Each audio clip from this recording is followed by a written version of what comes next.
Hey guys, Greg here, Bone Tactical CEO, and a lot of you guys have actually been asking me about what you guys have been calling the bone neck carry. I tend to carry a pistol right here on my chest that I guess none of you guys have ever seen before. It could signify, possibly, that I know something that you don't, or maybe you think that I don't know something you do. So let's talk a little bit about what's going on here and why I'm doing that and why I'm using that.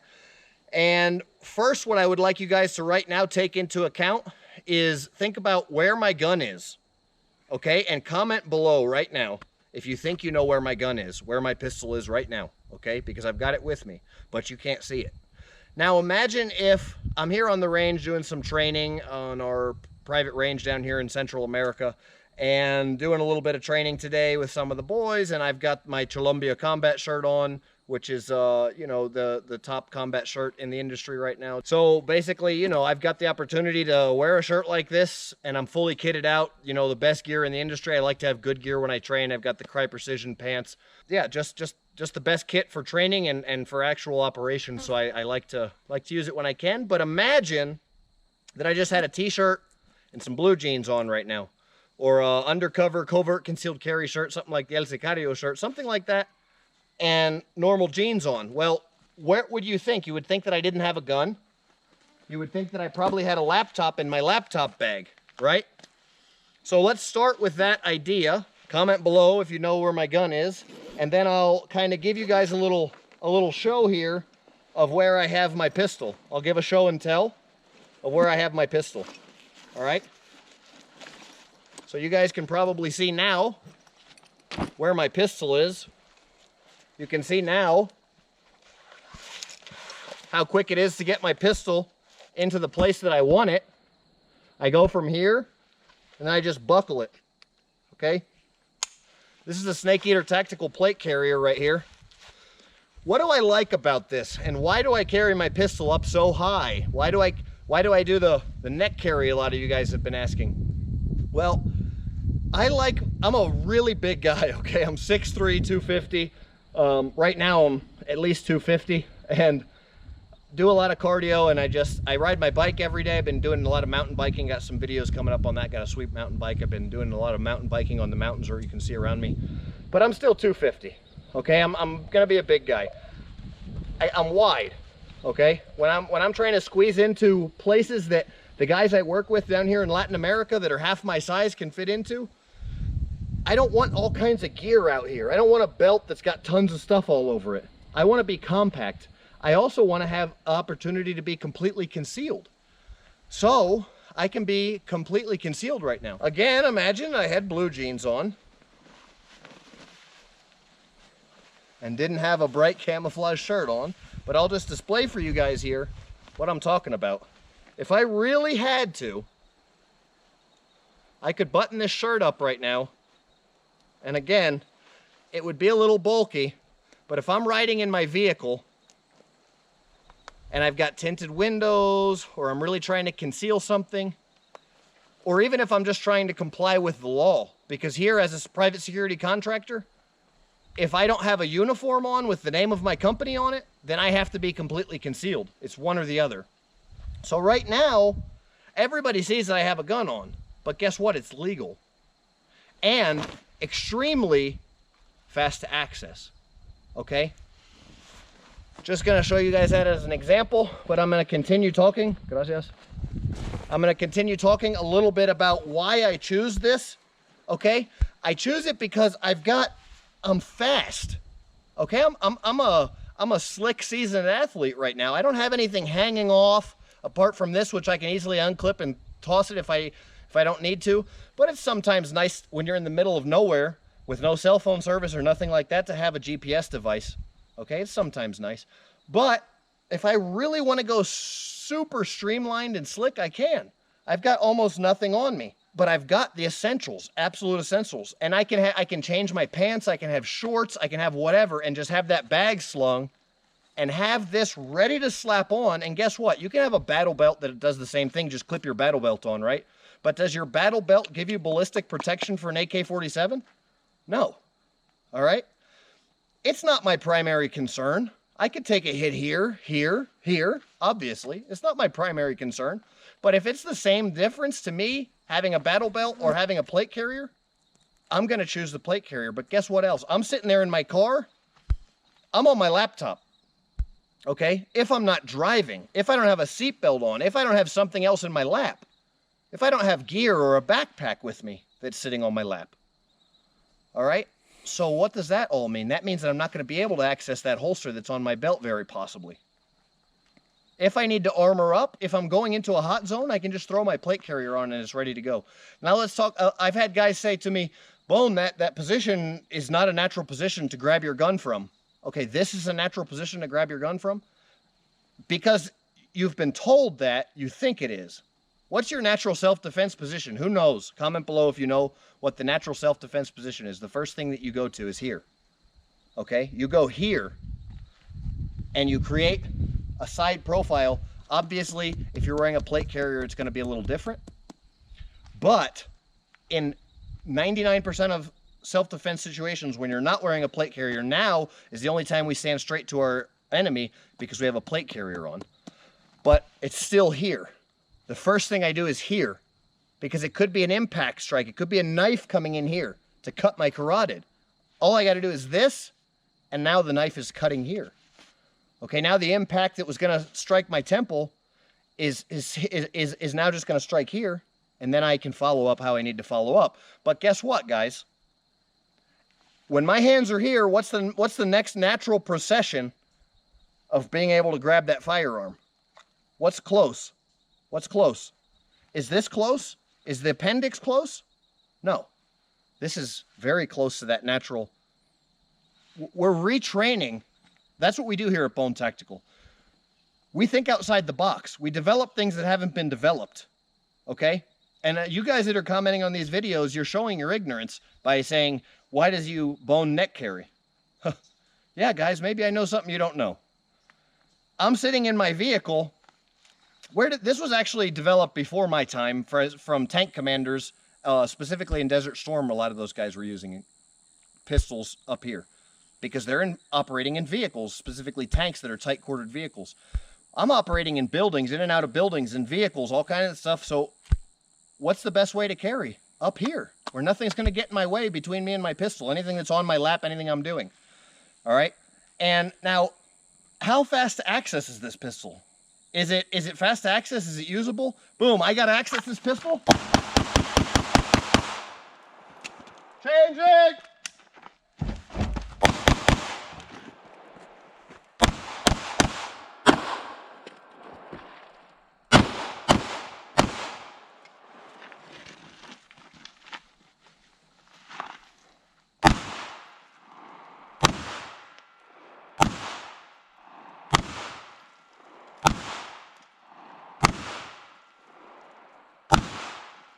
Changing!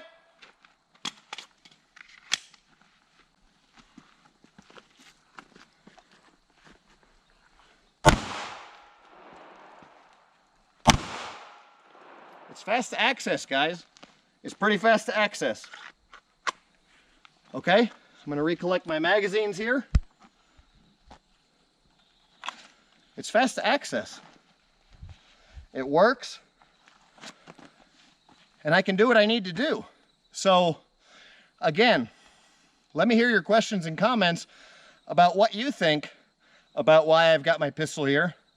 And then when you actually think about it, hopefully that I can take you guys along on this journey where we can get better together, okay? Where we can throw myths behind us and where we can really improve on things. A pistol doesn't have to be carried here. A pistol can be carried where you access it quickly. All right?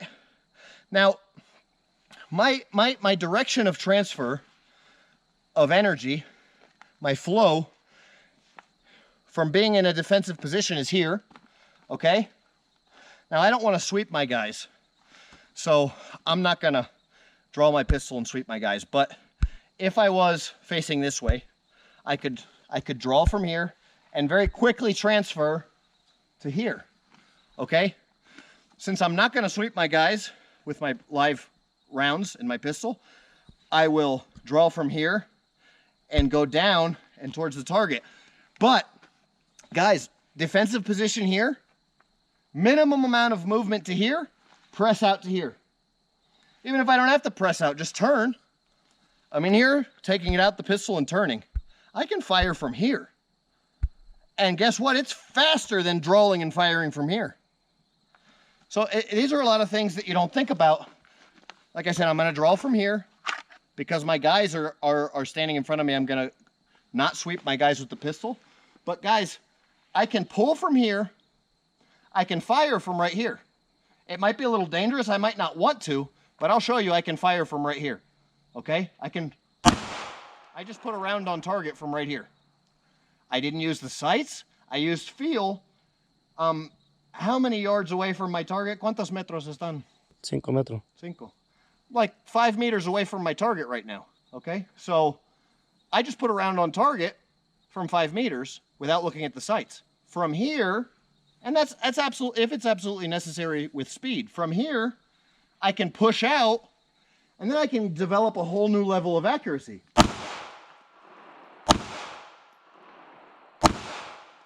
Okay?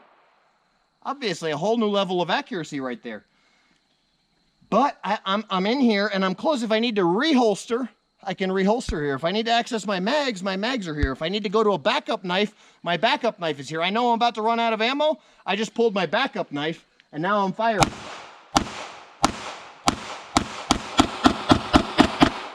I'm out of ammo. Now I got to move. Okay? Moving into my target with my backup knife. I've got all of that stuff here. Accessible left hand. Accessible right hand. Okay? Accessible left hand. Accessible left hand, right hand. Any way I want to access it. So it might be out of the norm for a lot of people. But what I see a lot of these guys emailing me and asking me for work. And then the same guys, when I tell them, I'm sorry, you're not qualified to work with me, in the most respectful way, I tell them this. Then they ask me, then they get on my social media and they say, look at Bone carrying a gun on his neck and he doesn't know what he's talking about. Guys, something I want to talk about a little bit is there's always a possibility of somebody not knowing what they're talking about, and then there's a possibility of maybe that person knows something you don't know. So don't just go writing somebody off right away. And I'm not by any means any kind of a specially trained anything. My skill set I developed to stay alive. I developed my skills that I have by surviving fights that the other guys didn't survive. So we want to talk about skill sets, and we want to talk about getting good at something, or being good at something, or being good with a gun, or being good in a physical altercation, things of that nature, where to carry gear, where to carry firearms. Training is great, but training is only as good as the experience. And in my opinion, you train somebody to be good at something, they can be good at something. But if there's a better way to do it, somebody with less training and less experience can be better than that person that's trained but has been taught the wrong way to do things. So just something to take into consideration. Take it with a grain of salt. And really, if you guys like these kind of videos, I'll make more. If you don't, I won't. I'm out here. I'm going to do my training. I'm going to train. I'm on the range. This is what I do. All right. I've got my own range out here. Okay. It's, we come out here every weekend when I'm not doing other kind of work. We're out here. We're doing it. So if you guys want to see more videos like this, I'll keep them coming. Just let me know. Comment below. But if you don't like it, let me know what you want to see more of. I make these videos specifically to help people at the end of the day, and to show off cool gear. I've got this is some of the coolest combat gear out there as far as combat uniform gear. It's as good as it gets. This is as good as it gets. The Cry Precision pants, belt from Snake Eater Tactical, okay? Shirt from Bone Tactical, Cholombia combat shirt, chest rig plate carrier from Snake Eater Tactical. I've got a Gen 5 Glock, which I mean, I don't even really prefer a Gen 5 Glock. It was just what I was offered for this particular security work that I'm doing here through the company. I was offered a Gen 5 Glock, and although I probably would have preferred a Gen 3, and before this I was using a Gen 1 or a Gen 2 for years. It doesn't matter to me really. The gun is the gun. The Glock's a nice gun because it goes bang when you pull the trigger. You don't have a bunch of safeties to worry about. But apart from that, this is the gear that I've got on. Snake Eater Tactical Mag Burrows for the magazines. Bone Tactical EDC Relentless. Great $30 knife. Can't beat it. And a little holster I pressed up really quickly that out of our proprietary Kydex. This is a limited run of this proprietary color Kydex from Bone Tactical. We're the only ones producing it. I'm calling it the Gray Man color Kydex because it blends kind of similar to nature, as well as a lot of skin tones of light pale people like myself. But this was a limited run. We've already got the new Kydex color in that I haven't released to the public yet, but we're going to start working with it here shortly. And you guys will have to wait and see that. I'll close out with firing whatever rounds are left in my magazines for you guys. So if you guys want to check that out, and then we'll show you the target as well. So let's do it.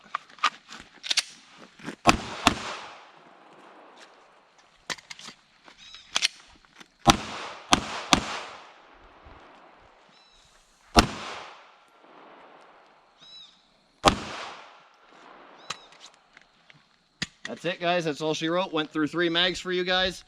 And again, thanks for watching. Bone out.